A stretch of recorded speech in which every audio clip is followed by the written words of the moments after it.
The One-Armed Thief by Kachi Ozumba. A story from Nigeria. Read by Kobina Holdbrook-Smith.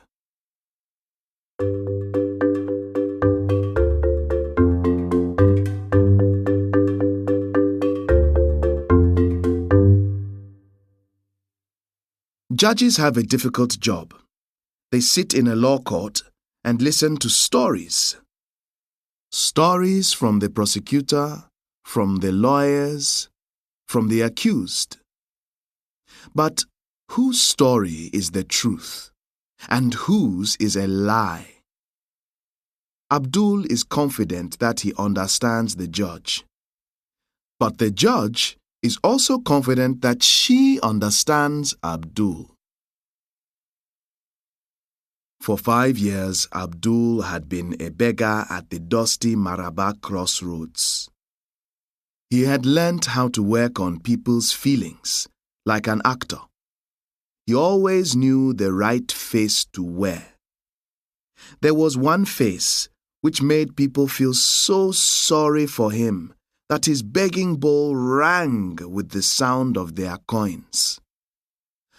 But there were some passers-by who kept their money tightly in their pockets and refused to give to beggars. For these people, he had another face, one which made them feel so bad that they could not sleep at nights. Today, in Abuja's main courtroom, as Abdul stood surrounded by police and lawyers, it was easy for him to decide which face to wear. "This judge will never sleep well if she finds me guilty," he thought to himself. "Your worship, this man is a thief," said the prosecutor, pointing at Abdul. "A shopkeeper caught him running away with a sack of rice." The judge's stare was almost frightening.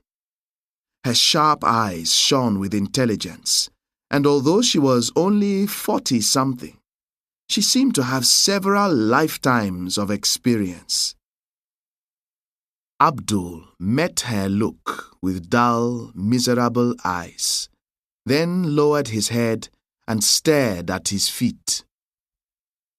It was an expression that had never failed him, the sad, thoughtful eyes of a dog, with the shyness of a trembling young bride.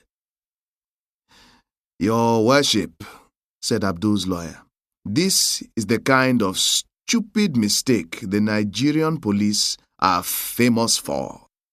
How can a one-armed man steal a 50-kilogram sack of rice? Even I cannot lift that sack onto my back with my 2 arms. I understand that the accused had a regular begging place outside the shop.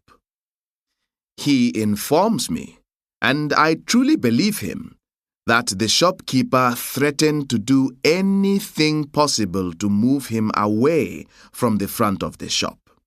He has been falsely accused." The judge's eyes showed that a battle between feeling and reason was taking place inside her head. Abdul lifted the stump of his right arm and scratched his face with it. His arm had been cut off at the elbow, and the stump was clearly visible. It looked so ugly that most people felt very sorry for him as soon as they saw it. "This is not the first time this man has stolen," the prosecutor said.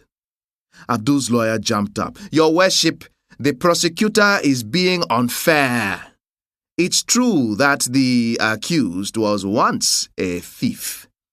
In fact, a court in another part of the country ordered his right arm to be cut off as a punishment.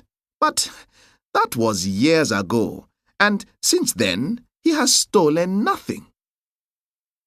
We know that he has been involved in 7 recent robberies," the prosecutor continued.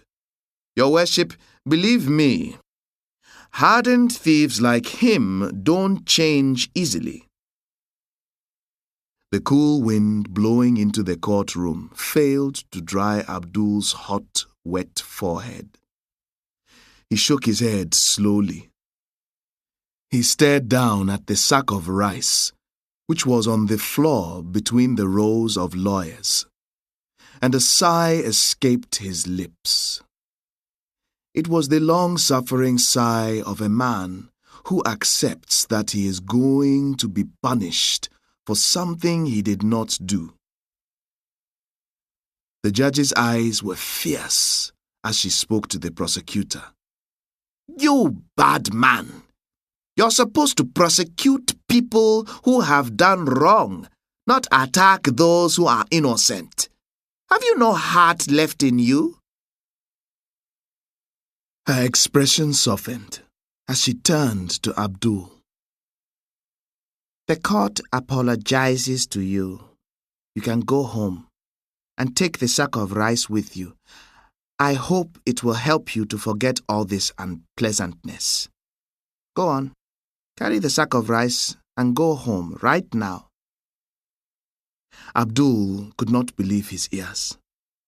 He turned around, and in 2 steps he had reached the sack of rice. He put his left arm around it, dropped on one knee, touched his head to the ground, and with a sudden, fast movement of his back and arm, lifted the sack onto his shoulders. He stood up again with difficulty, bent over by the heavy sack. Thank you very much, Your Worship, he said, trying to catch his breath. Thank you too, the judge said. Police, arrest him.